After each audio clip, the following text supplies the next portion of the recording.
Hello and welcome to episode 1 of Diaries. We had the pleasure of sitting down with Keyara Wardley from the Canadian Rugby Women's 7 team. My goodness, I thought these were just going to be interviews where I'd be asking questions and getting answers, but they've just been turning into amazing conversations where I'm selfishly just soaking it all up and just learning so much from other Canadian athletes. Gosh, it's just been a pleasure, and I'm so excited to be able to share this with you as our first official episode. Without further ado, I'd like to get started, and I really hope you enjoy it. And for all the editing and likes and ums and bloopers that you may hear along the way, we ask for your patience and forgiveness as we continue to try and figure out how to handle this technology, but we will improve in the coming times and episodes ahead. Okay, thank you. Enjoy. Hi, Keyara. It's lovely to have you here.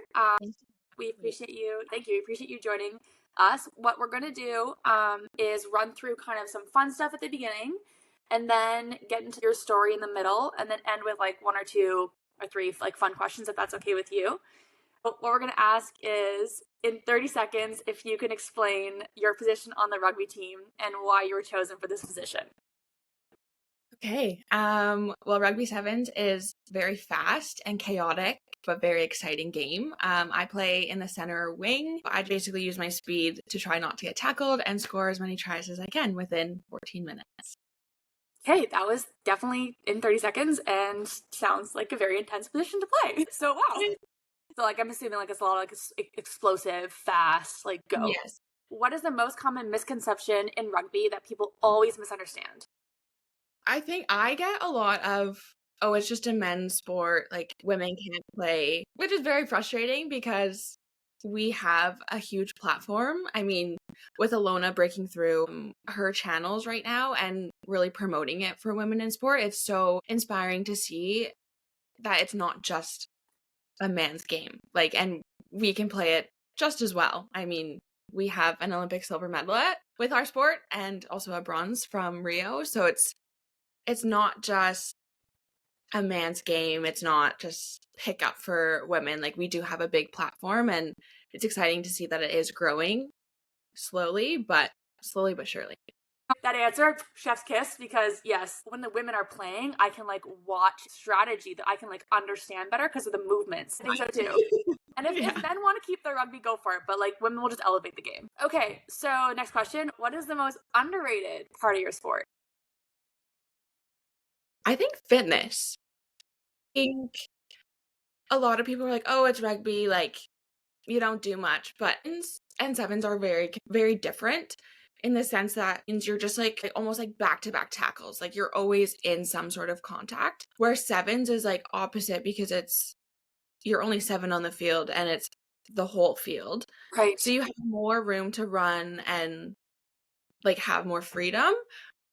Where like that's almost harder because you're running for the full 7 and a half. Yeah, like you're not stopping. Yeah, so I think fitness is like a big one. And like even in our trainings before a tournament, it's like the amount of running and conditioning and fitness that we do is like it's a lot. Yeah. I did not expect you to say fitness because when I look at rugby players, I'm like unit, like all of you. So I would just bouncing off of that, I think a lot of people are like, oh, gym, like gym fitness, gym, like you're so jacked, like all you do is gym. Right. Where, yes, that is pretty much all I do, but I also run for a living because rugby is so much running. I don't think you realize how much you run until we look at our GPS meters and it's like, that's gross. I would never do that on a daily. No, I've heard about this. Rugby, soccer, and there's another, maybe it might have been field hockey where they're tracking how much you're going, and it's just like you're upwards of like 20K or something crazy like that. That's crazy. Yeah, it's a lot. That is a lot. Okay, well, this gets into our next question, gear check. So what is one item that you wear or you have during your sport that no one would ever guess? I mean, we don't wear a lot of equipment. True. I would say a GPS bra. It's just like basically like another bra on top of your bra, and it has a pouch like in the back of your neck. Yes, that is one thing that we can't. Like, we have to train with it. I really didn't realize that y'all were wearing GPSs like every every session, every game. It's a lot, yeah. Okay, well then next question. Explain one quirky or funny or wild name that either you have or someone on your team has had, and why do they have that name? The one that comes to my mind is when I was in high school or like junior high, I was named Lightning. Like my nickname was Lightning because I was so fast. So I guess that's one. Okay, one comes from my team. We went to Bahamas for I want to say it was our World Cup qualifier. And we stayed in this hotel and it was called Breezes. And to this day, we call everyone on our team Breezes, especially one person in particular. It was just like, it was a very wild situation we were in. As soon as we got there was kids on student trip, something like that. So there was like, I don't know how many, like grade 12. Oh my god, like spring break vibes. Yeah. And it was like, okay, we're trying to prepare for a game. There's like parties happening every night. There's like kids running and like, I shouldn't say kids, they're teenagers, but young adults, if you will. Young adults, yeah.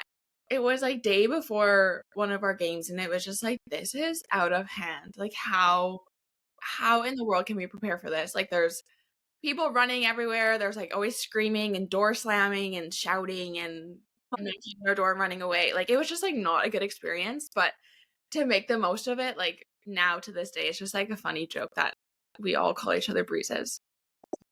Yeah, no, that's a story that you can't make up. So in that light, the next question is one fact and one made up story from your sport career that I will guess. Okay.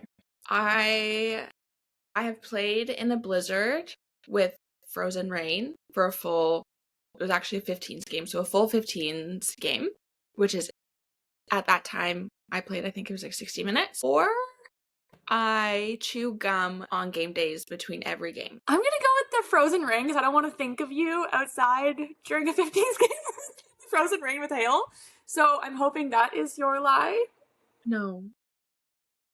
I actually did it. I was in grade. You were in grade? You were in grade? Yeah, I was in grade school. Yeah, I wanted to be grade 9 or grade 10. And first it was snowing and we was like, oh, like this is fun. Like never played in the snow before. And then it just started like pelting frozen rain and it was absolutely terrible. I think I had more welts on my body from the rain than from being hit. So it was not fun. It was not fun. And then going home and I think I just like had a shower for at least like an hour. Like okay, well, last one. This will be superstition. So do you have two superstitions or one that you actually believe and one that's totally made up? Whatever you'd be more inclined to answer.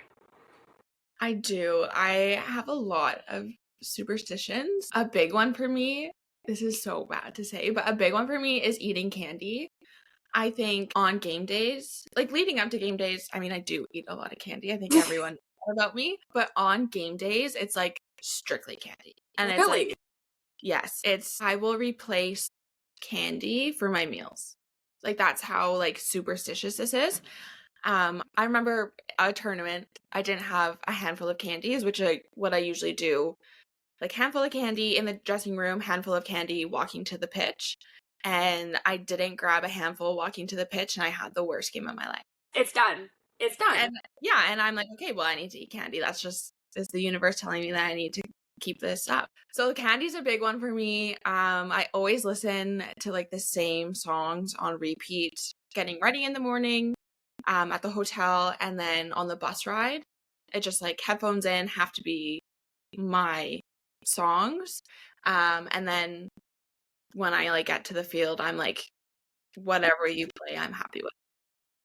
Okay, yeah, I like that because that gives you your you time. Yeah, that's awesome. Oh, I forgot because there are two more questions. I apologize. The fun ones because they're also really great. So these are always so interesting. What is one non-sport related skill or like talent or hobby that you have that you're like, this is my outside of sport persona or thing that I love? Okay, I'm not great at it, but I'm really enjoying it, and I'm starting to pick up pickleball. I know, it's so like, I feel like it's so cliche. I'm obsessed with it. I will bug my boyfriend and be like, we're going to play pickleball today, and he's like, are you not tired of it? Like, you're not good, but anyone can play. Well, I love that you have that for you. It's so fun. It's so there's a reason it's taken off. That's great. And then, okay, yeah, the last question, speedy stat, one personal stat or record that also has nothing to do with your sport that you're like, that one time I ate like 25 hot dogs and I crushed it. Kind of vibes. When I was in high school back in like 2014, I had set the record for shot put, and I think it just got broke like within this past like year or two. So I held it for about 10 years. I think that's pretty cool. 10-year shot put record? Yeah. I feel like that's worth noting. Like, that should be like, somebody should be like, by the way, I could also. Just so you know, I could be a shot put player. Not to brag, but I did hold a 10-year record, so. Yeah. That's sick. That's actually really, really cool. Nice. Yeah. Did you play shot put in high school? I did everything. My brother was like, you're doing all the sports under the sun. Nice brother. So, yeah. So I did that, and I was like, okay, I'm not too bad at it. It's not my favorite, but I'll do it. I have a record. But I have a record, so what about it? The job here's done. Exactly. No, that's great. Sorry, before I tangent off. We'll definitely get into the more about you stuff now. We're going to start off, if that's cool, with breaking stereotypes through rugby. So not a lot of people know that you actually danced for 14 years before switching to rugby. So you trained, I believe, in ballet, jazz, and hip hop. And like you just mentioned, it was your brother who told you to do a lot of sports and encouraged you to get into rugby. Yes. And we have it here that he told you to toughen up. And so you said you'll play volleyball, but not rugby. We're just wondering why you resisted at the beginning and kind of how you ended up now at 2 Olympics with medals and continually playing and all this wonderfulness that you're doing now. Yeah, it was a very hard transition going from something so fluid and light and lovely to look at, in my opinion, and then transitioning it into rugby. Like, first off, like volleyball, track and field, I did basketball. Rugby just wasn't it for me. Mm-hmm. Watching it, I mean, I watched my brother play.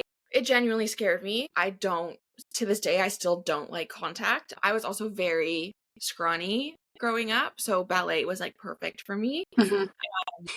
And also just playing outside, like the weather scared me too, which is like so ironic because now I'm like, I love being outside. I love playing outside, going for a walk, going for a hike. So that transition was just so difficult for me.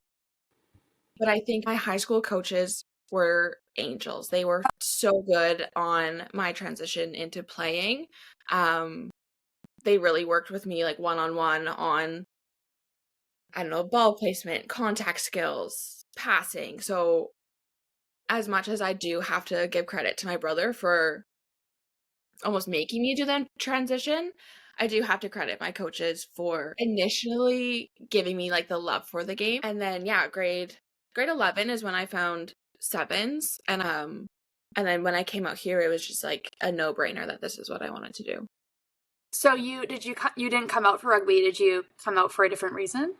I came out, I want to say, I think it was in my grade 11 year. It was my 2017. I came out over a Halloween and did like a trial camp, and I was like, okay, this is cool. I also actually maybe it was 2016 because I had just watched the Olympics. I was like, this is so cool. These people are Olympians. This is what I want to do. Like, how do I stay? How do I get picked to come here? And so, I did that trial camp. And then maybe 2 months after that, I got selected to go to Trinidad and Tobago with the Maple Leaf team. And then it was just like all kind of history from then. I was out here, more than I was in school. Every other month, going to a different tournament, doing trial camps, playing U18, just whatever I could to make it out here. I did have the opportunity to come out here in my grade 12 year and go to school and join like the academy team that they had. Right. Yes. Okay. But a part of me was like, it's my grade 12 year. Yeah. Like, if I can, I would just love to move after. Mm-hmm. And not kind of like start fresh with a new city, being 16 alone, kind of that vibe. Yeah, it's big. So then graduated and had the opportunity to move out here, and that's what I did. It sounds like you just came sounds very like circumstantial. Like you arrived, you found Yes. love, and you're like, okay, I'm going to tailor my life to get myself here because I know I can, which is the energy that we need right now in women's sports. Yeah, I was also very grateful. We have like our home, like back in my hometown, we do this big tournament, and I was very lucky that there was a couple scouts who were there for the sevens team, and that's when I first originally got selected to go to the trial camp.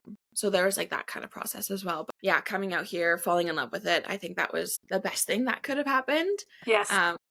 If not, I would have to go to university, and academics weren't my friend back then. There's a reason for everything, and there's a reason. Well, I want to go back to, you touched on it briefly, the 2016 Olympic Games where you watched the women's rugby. So that was, I believe, the first Olympics where they had sevens. Yes. And since then, what barriers have you seen either be broken or barriers that remain in women's rugby specifically that you're just like, how is this still a thing? Break it. At least in rowing and in other sports, especially in Canada, there's the equal pay, there's the equal opportunity, there's the visibility, lack of acknowledgement. So do you have any ones that are specific for rugby? I don't know quite the context of why it hasn't been in the Olympics. I mean, even in Paris, like having over 70,000 people in the stands wanting to watch women in rugby. Everyone wants to be there. Everyone wants to see the women, but it's like, why is it rugby? Mm-hmm. And I think it's bigger than just rugby. There's so many different sports. There's hockey, there's track, there's volleyball. Like there's so many different sports that don't get the recognition or awareness that it should. For me, strictly just playing rugby for Team Canada, it's like it's like we are fighting to like not drown in all the different stereotypes, all the barriers that we're seeing. I think a big one is, like, I have to praise Alona. She has done an amazing job with her platform, not only with rugby and getting the word out to everyone, but also just to empower women and even like younger boys. Like, you can do whatever you set your mind out to you, and just because there's a hurdle in the way doesn't mean you can't jump over it. Mm. And I think Alona's done a very good job with her team and like Team USA and breaking those and like kind of like pushing the hurdles down. I think it is challenging though here because we don't have a lot of resources to rugby like on the island, across Canada. A lot of the girls actually on my team are in Europe right now playing. Mm. There's more opportunities overseas, which is amazing.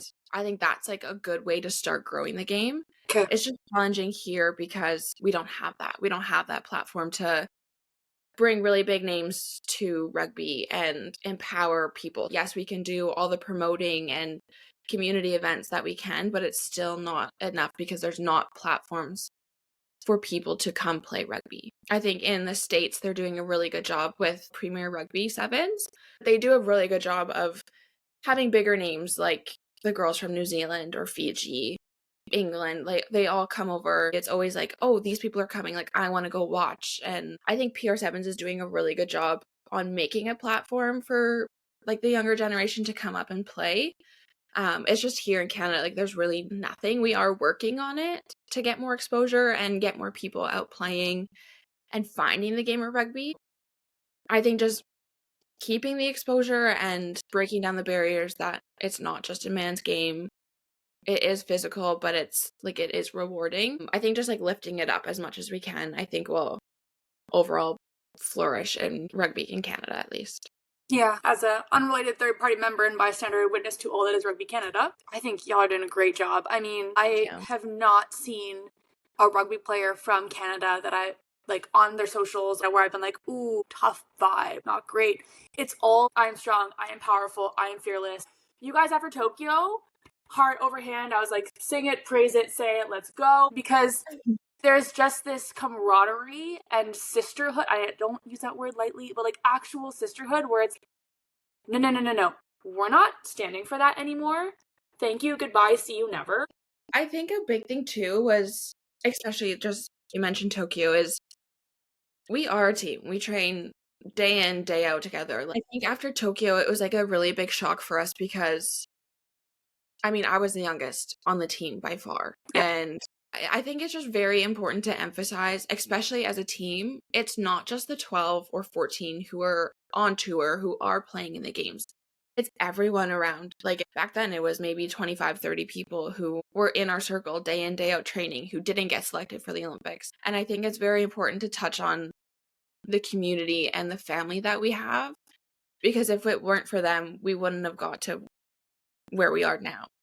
And I think having those hard conversations with each other and just being very vulnerable with our team, and that's still one of our biggest values today, is like, we are family. If you're not having a good day, okay, like what can we do? Yeah. It's not individual, you're not having a good day, don't put that on me. It's you're feeling bad, I'm feeling bad, and we'll figure it out together. So I think that's really a real big emphasis from after Tokyo into what we've implemented in our team now. What I'm hearing is, not having been in that community, it's just like, I can be my authentic self and you're not going to criticize me. And that is crazy for me to hear, because when I see rugby, I'm like, oh, those girls are tough. They probably don't cry. Like that, obviously, Alona, and we see that on the inside now. But the comparison of that's your attitude and approach, and then this is the outcome. Well, then, as far as I'm concerned, people who have jobs outside of a physically demanding, intense, crazy sport should be doing this as well. Because if that's what can happen for rugby, imagine if young girls, students, other people in different job places could do that as well. That's just a mentality. And something else that you're saying, and I'll get back onto questions, but I'm loving this because what you're saying is true to your character. Like, you said the first thing you did when I asked about how you got into rugby was honor your coaches and the people who help you find love for your sport. And then the next thing, when it was like, oh, you did this amazing thing, you changed the team after Tokyo, and then you went and you got the medal, and it's this beautiful story. It's like, well, no, it was my family, it was the community, it was us. And people don't do that. People don't turn and say thank you. And I think that's how you operate as a team. And oh my God, like the thing that if other teams in Canada, and women especially sport in Canada, could have that drop in the pond ripple effect, rugby could really help us all understand that that's what it takes to turn the ship around.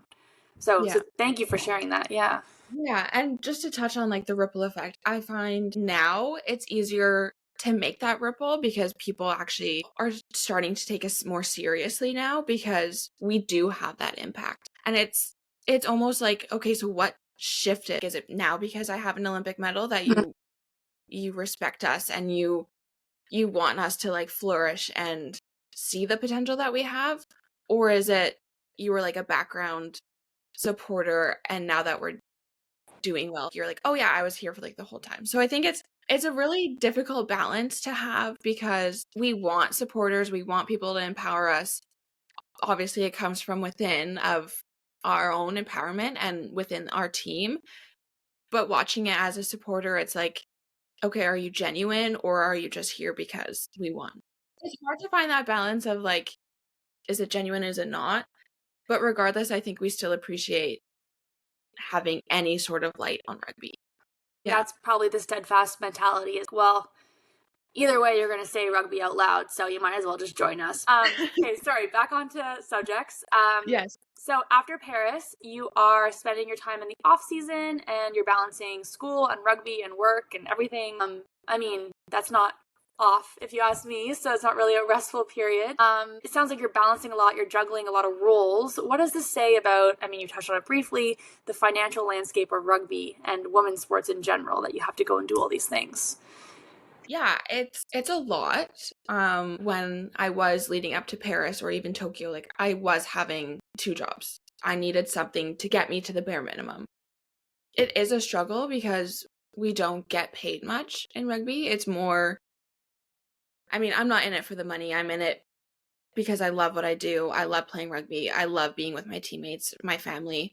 It is very difficult to juggle everything. We're training pretty much a 9 to 5 in training. Sometimes we have triple day sessions, and then I have to go to work after. It's hard to find that balance because I'm like, okay, I need to rest, but it's like you can't turn it off because you'll drown. Like you won't survive here. Especially Victoria, it's one of the most expensive cities. rent alone is a whole karting money. So it's hard to find that balance because you do need to have a job unless you're getting support from elsewhere. For me, now I have a mortgage. I can't afford to not work. Yeah. Even though rugby is my number one. I want to go to the next Olympics. I want to like keep going to World Series tours, but the reality of it is rugby's not going to be here forever, which is hard to kind of wrap my mind about. I'm kind of in that state right now of, well, now what? But yeah, it's just, I feel like a lot of people are like, oh, you just go to a tournament and then you're done. But we still train 5 days a week, 9 to 5. Yeah. Go to work on top of that. Find the time off of work to go on a tour, then you're missing out on that much. And it is challenging because you want to be present. You want to be 100% for your team, not only for the team, but for yourself.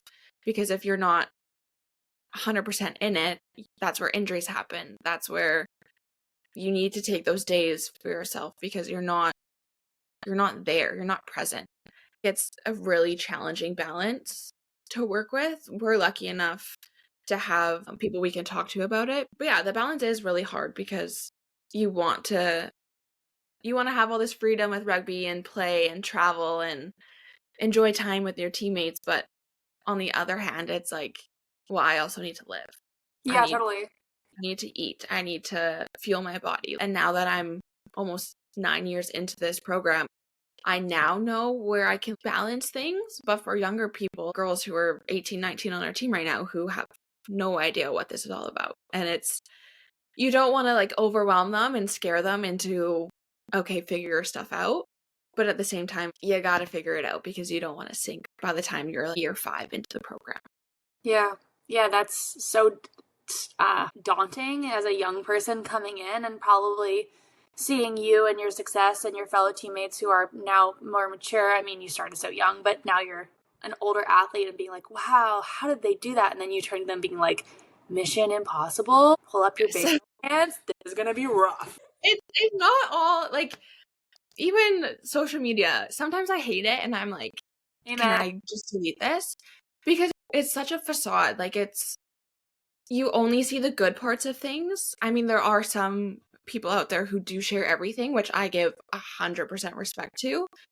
But for the most part, all you see is the good, all the highs, your happiest moments. And it's almost faced with, is this actually genuine? All you see is like all the highs and the greatness in your life. I struggle to post because I'm like, am I feeling that way right now? Mm-hmm. Am I really that happy? Mm-hmm. Yes, this photo is amazing. I love this photo, but was I really genuinely happy? Like on tour, I could post something and I'm super happy on tour, but then it's like in the back of my head, I have XYZ that I need to focus on when I come home.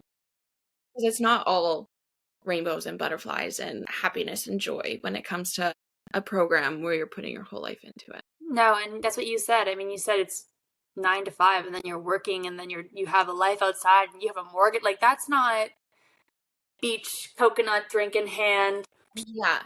Playing rugby for funsies. Like, yeah.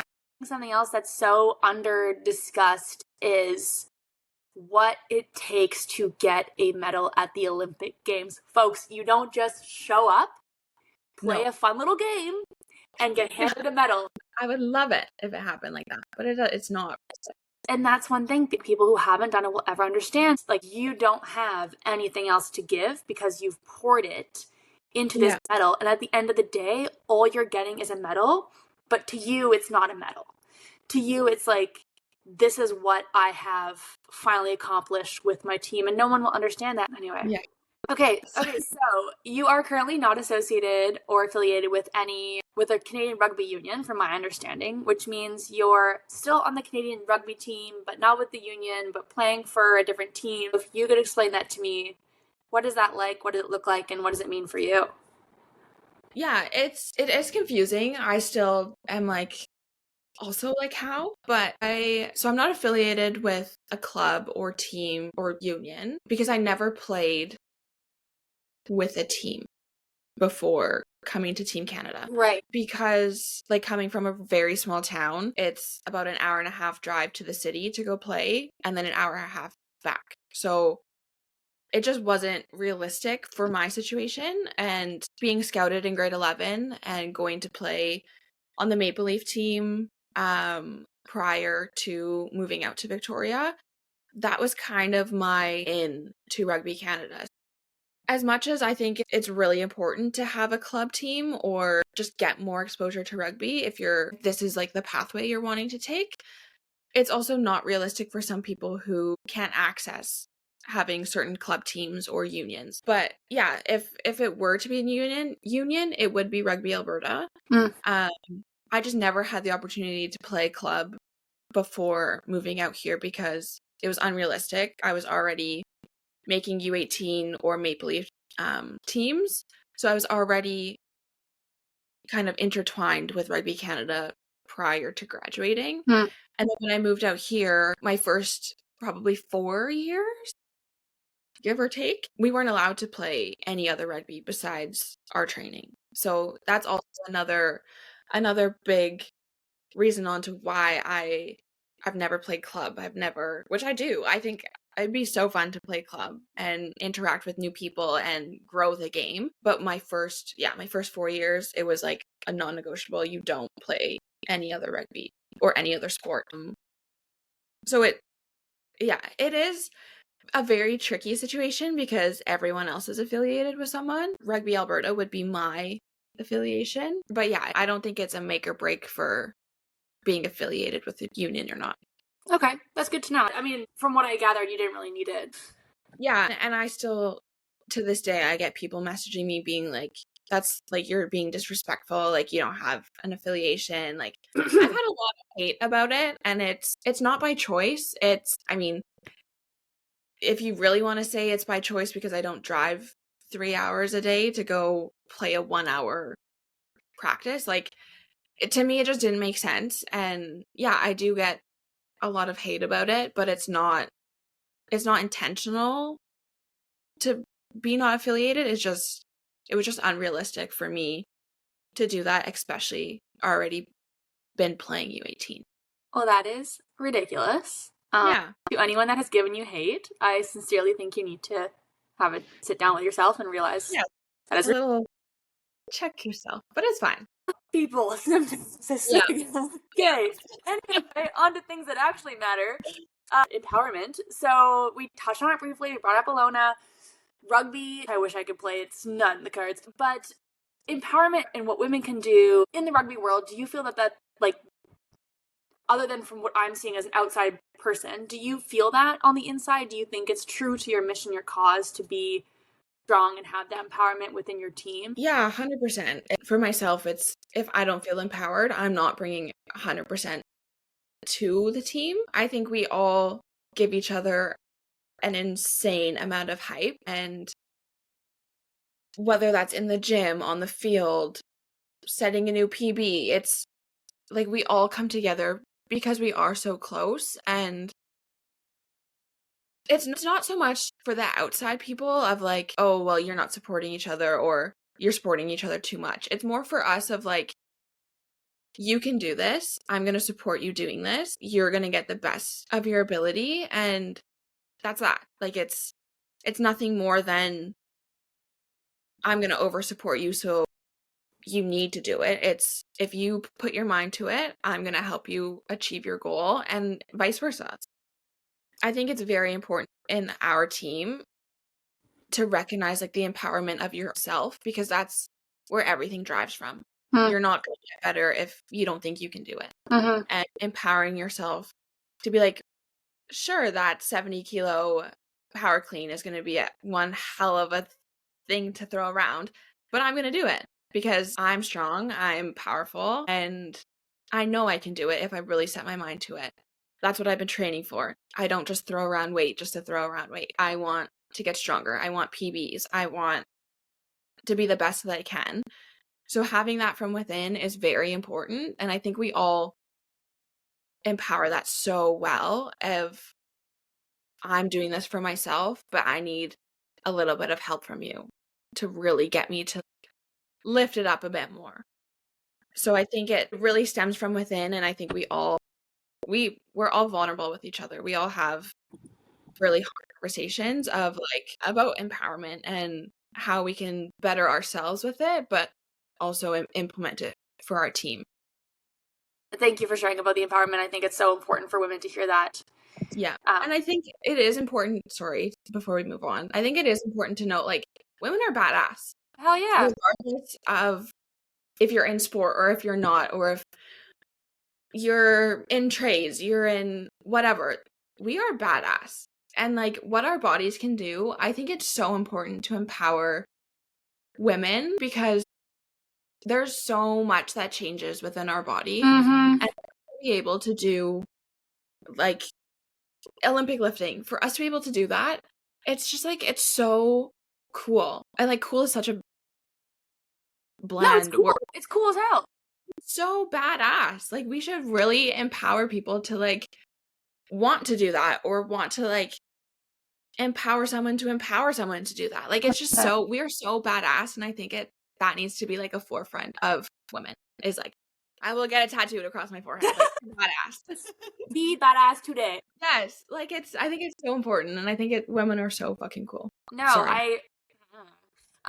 No, I can't. I mean, okay, we'll get into the next subject because this is a great four-way into that. ACL injury, talk about badass. I mean, ACL injury is like it's over injury of any athlete who needs power and strength and speed. The severity of the injury I have only seen, and I couldn't be me. But I know the pain is like unimaginable to work through. But you did it, right? Can you explain to those who don't understand what it's like to have an ACL injury while trying to be a rugby player, and like how you overcame that and what you're doing for the long-term damage of an ACL injury? Yeah, where to start? I guess I'll start from the very beginning. So in 2022, I think, it was like the last tournament of the year, December. We were in Cape Town, and I kind of like tripped up weird, got tripped. I don't know, but I like fell very awkwardly onto my knee and did damage to my MCL with, they called it an ACL sprain. I don't know how much I believe in a sprain. And I had some other damages to my fibular head, and it just wasn't a great knee injury. And I did rehab for it, came back in the new year. I was like, yeah, I feel strong. Taper up, let's go. And at that point, it was very much like MCL injury, manage that, rehab that, that's it. And it was just like a really hard mental battle. Obviously, injuries suck as an athlete. You want to be playing the game that you love, the game that you're in a program for. It was very tough to take a backseat after all of the rehab. I was like, no, I'm fine. I just wanted to get back. And so probably February of 2023, I was like, oh yeah, like I'm good. Let's see if I can do something more progression. I'm feeling good running. I can be really agile. I'm stepping. Did my contact return. Everything's good. And then I played a 7v7 grab game. Stepped on someone's foot, and just like the way everything happened, it just was like, pop. Oh, What just happened? And you don't truly understand the feeling of pain with no pain. It's shock. Yeah. And it's almost like, I'm fine, I'll get up and I could just walk it off. But you can't. I just remember laying there just saying no. I repeatedly was like, oh my God, no. No, this can't be happening. No.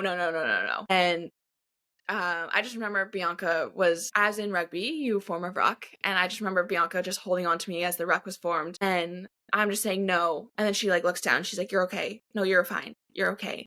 Just breathe. You're going to be okay. I think if it wasn't for her and I like had to be down there by myself, like I don't know how I would cope. But for her just to be there and just telling me, you're okay, just breathe, you'll get through it, just breathe, you're okay. Until my trainer came over.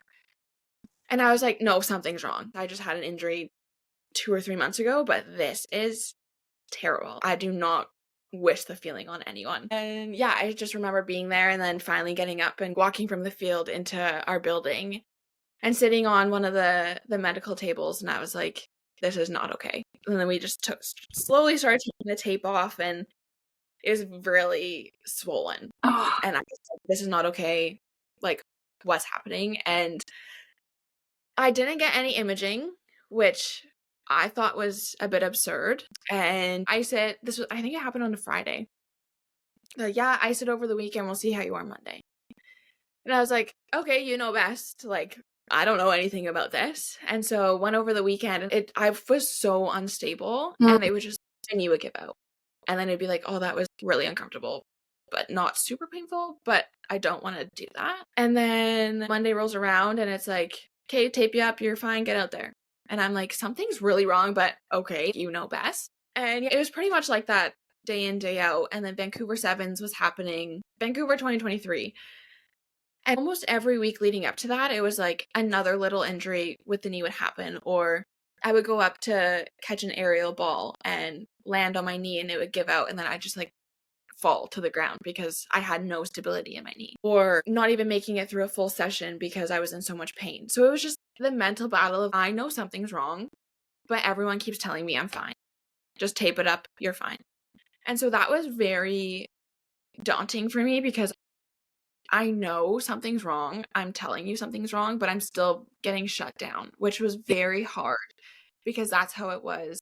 I had a surgery back in 2019, and leading up to that, it was like, oh, you're fine. We'll just tape you up. Nothing's wrong. And it's very hard to advocate for yourself because you want to be making tours. Like, any sort of little setback is so difficult as an athlete because you want what's best for the team, best for yourself, be playing, and for someone to be like, you're fine, keep going. It's like, okay, maybe I am fine. Maybe it's just in the back of my mind because I've had this injury that happened back. And I'm obviously going to trust you, and okay, I'm fine. And played in Vancouver.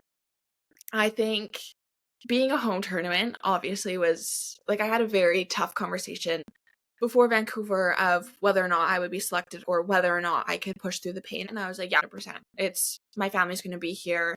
It's a home tournament. I'm playing. Like, there's like almost no discussion that needed to be happening. It's happening. And that was also very tough because I know I'm going to be in pain. I just need to push through it. And that's what I did. It wasn't great. Almost every game, it was something new of pain, instability, like playing, and my knee just gave out, and I'm like, jeez Louise. Just playing pain through. With this? Was it just like you say, just give out? It was very painful, very painful. And no one was like, hey. Yeah, and it was, you're fine. It's just, your MCL has a strain. It to this day, I'm like, there's no such thing. Maybe there is. I'm not a doctor, but in my head, there's no such thing as an ACL sprain. That's crazy. There's no way that can be accurate. And playing in Vancouver, it was absolutely terrible. And then I took a couple weeks off, didn't do much, went to Hong Kong, played maybe 2 games in Hong Kong, got a concussion. And I think that in itself was my body telling me something's wrong. Mm-hmm.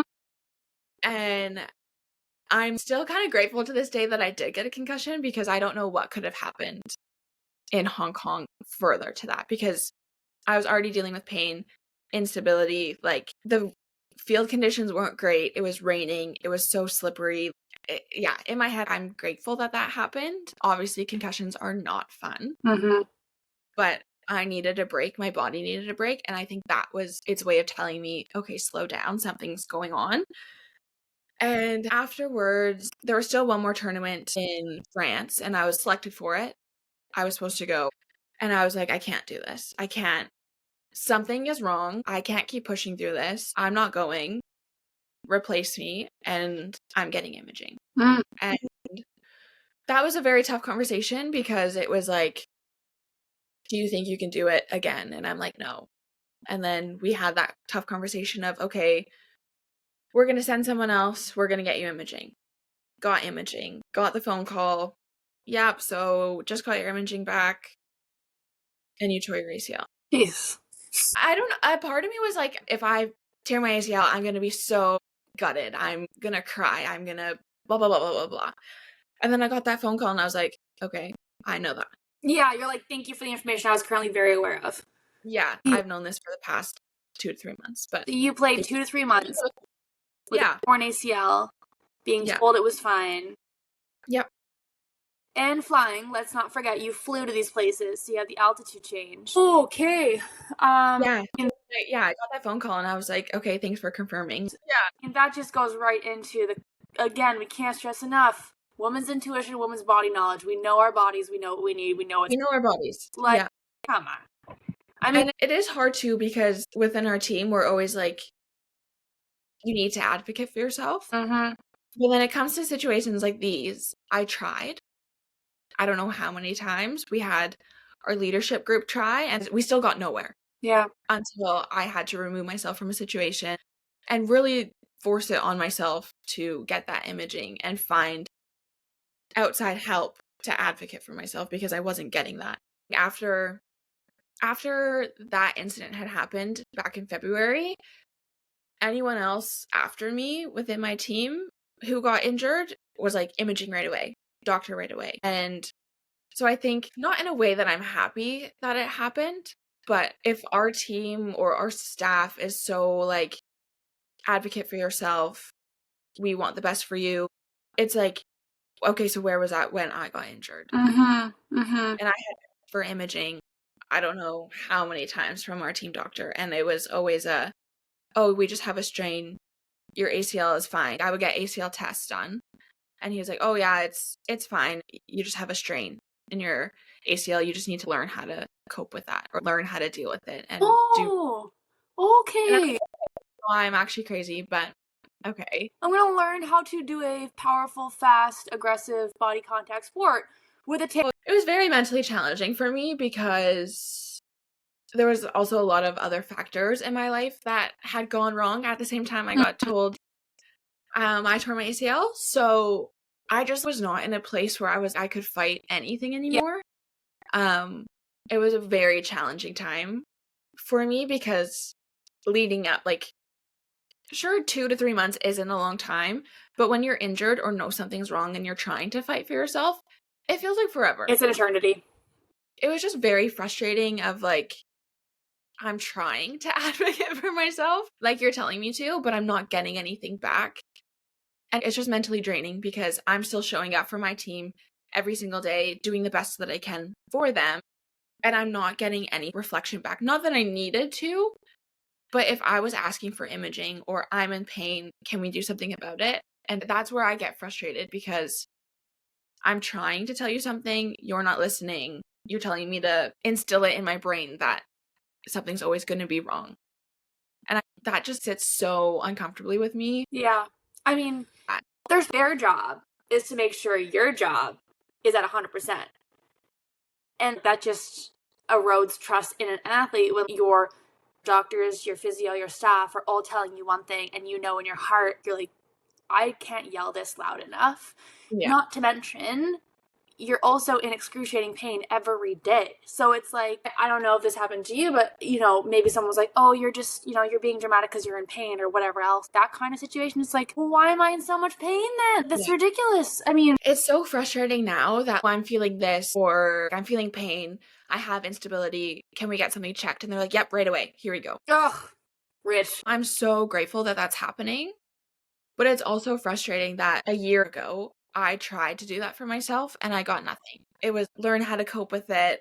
You're fine. We'll just tape you up extra good.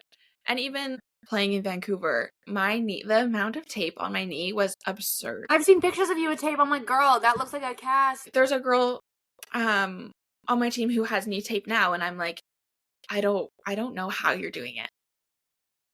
I understand it's for like the love of the game, whatever, but now that I'm 25 and I'm feeling like this, I don't even want to know what I feel like when I'm 30 or 35 or 60 or however old.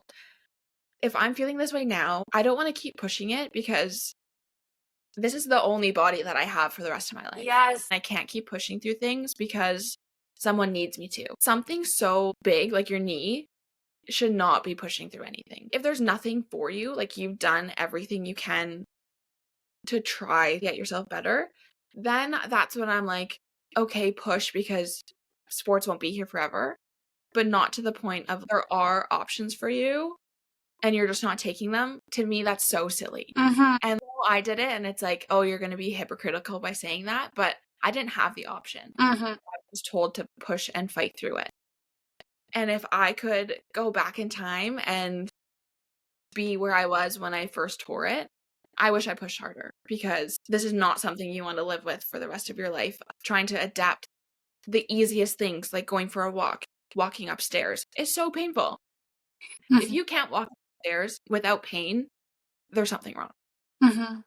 And this is my body for the rest of my life. I need to protect it and take care of it as much as I can, so I can enjoy when I'm 60 on the pickleball court. You know what I mean? Yes. Yeah. Yeah. No, I mean, honestly, like, you've talked about the younger athletes coming on the team and you saying and looking at them being like, oh my gosh, brace yourself, this financial hurdle is going to be crazy.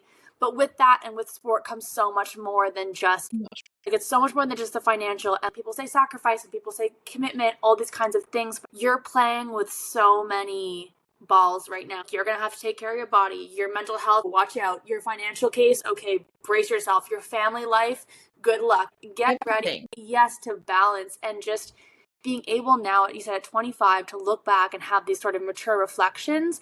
People might say you're hypocritical. I would say you've actually learned lessons that are way more valuable coming from you having gone through it. Say, I'm back, I'm 18 years old, I'm just starting off on a national team, and I'm going to do anything it takes to win. And then I have a leader in the sport coming to me and saying, hey, look, when I was 18, I didn't do this, and I'd be that much further if I had.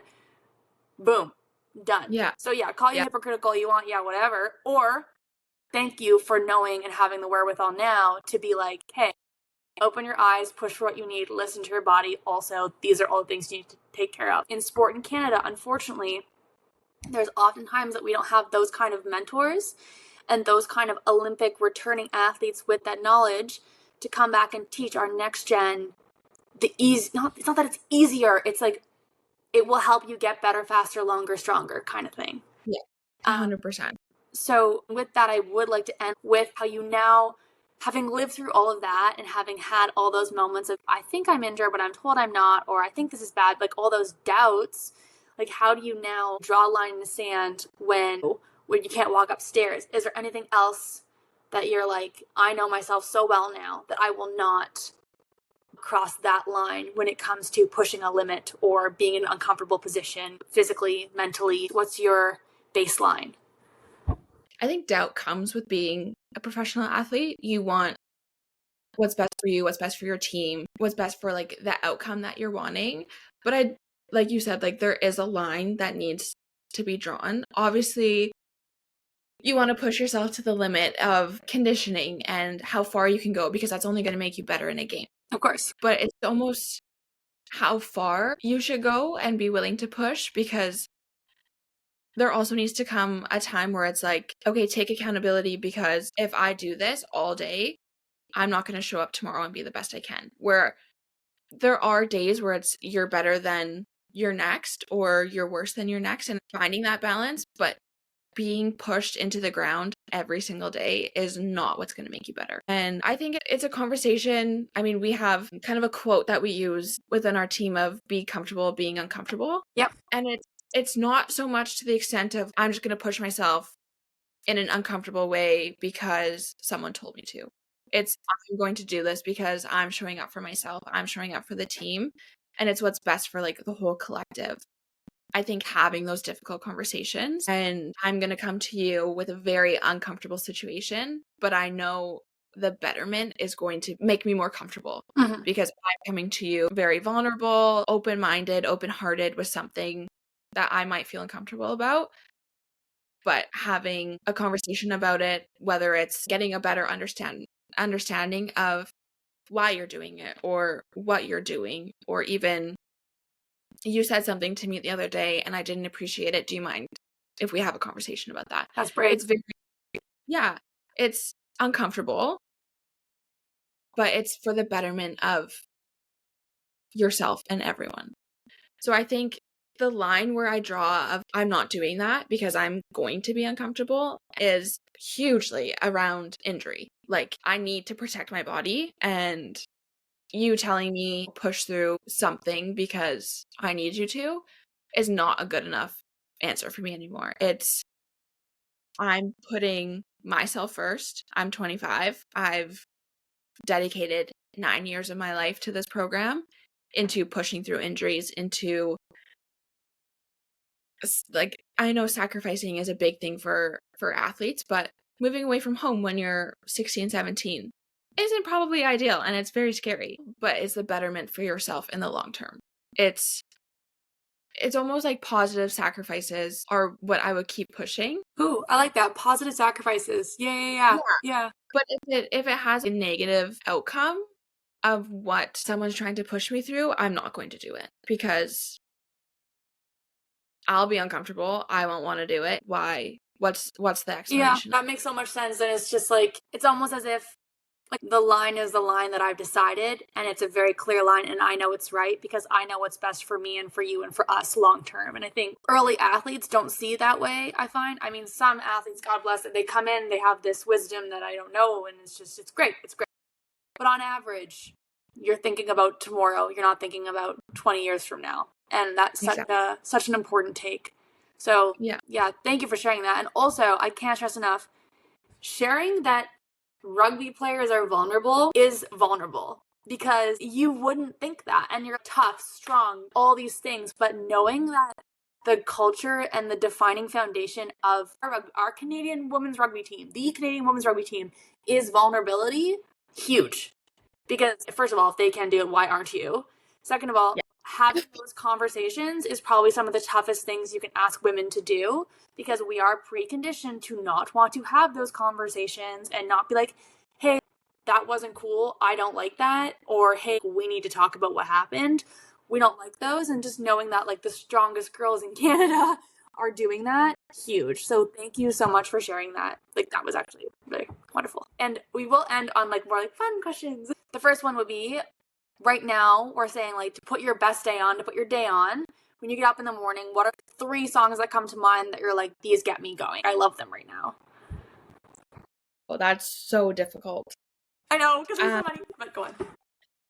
I think anything super chill. As soon as I wake up in the morning, it's chill vibe. Okay. Like, cool. I need to wake up. I need my body to like get going, have my coffee, and then I can amp it up. So I think 2 that come to mind are it's called Good Recipe by Ruby Waters, I think. Okay.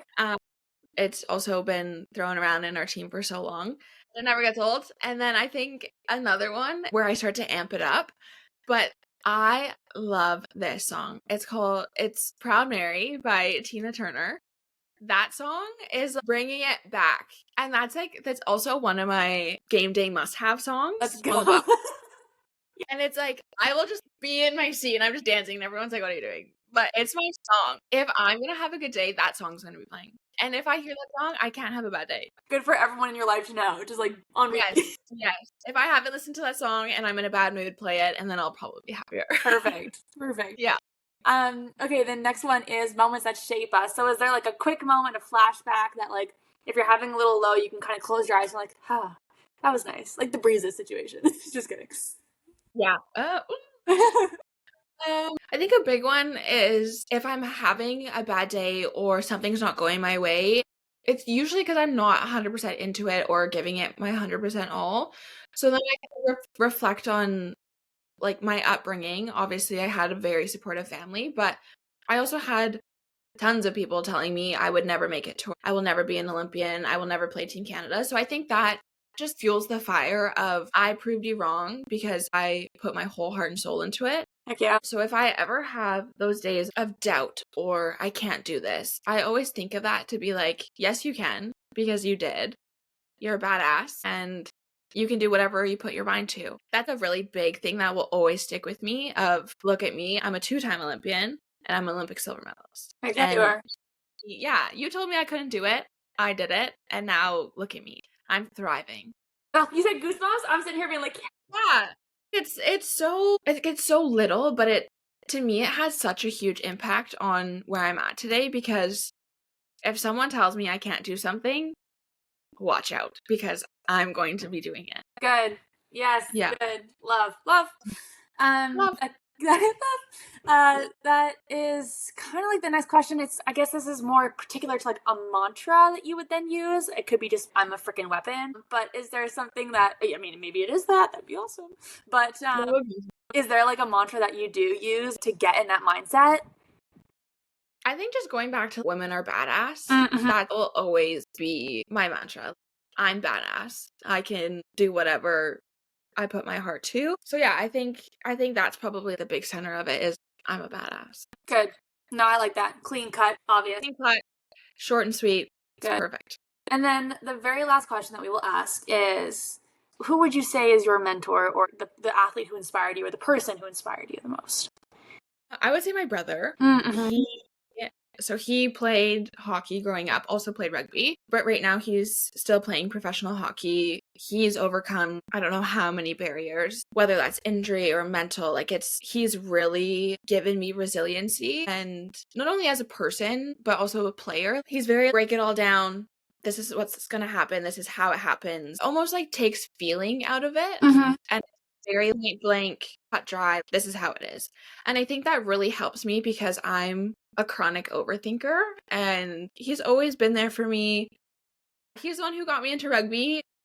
Really wouldn't be here if it weren't for him. He's put so much heart and soul into what he does. And I think that's very inspiring to me of you can half-ass something, but you're not going to get the outcome. And he is a really big inspo for that because he puts 100% into everything he does. Yeah. And that's what I want to do because he's inspired me and I hope to do that to someone else. And I think just putting 100% into everything and putting your heart into everything comes from him. I do that because of him. No, that's huge. And I think your baseline state of operation throughout this entire conversation is, no, this is me. This is my 100%. And even in this conversation, you're giving 100% to us, which is, we're so grateful for that because that just makes this all the better. Last thing I want is someone coming in and being like, I got there. Yeah. But it resonates off of you. You're vibrant. No, but that's great. And yeah, we're going to end it there. I mean, this conversation was awesome. Talking to you, just women like you are what we need. And so thank you for sharing everything.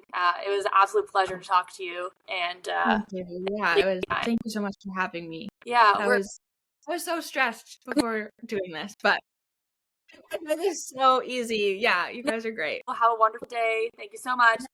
A huge thank you to Keyara for her patience with us for that. Apologize for the abrupt ending. Didn't want it to take away from the messages that she was laying down for all of us. And just wanted to end on a high note because it really was awesome. And we're looking forward to giving you more episodes like this in the coming, I don't know, forever, I guess.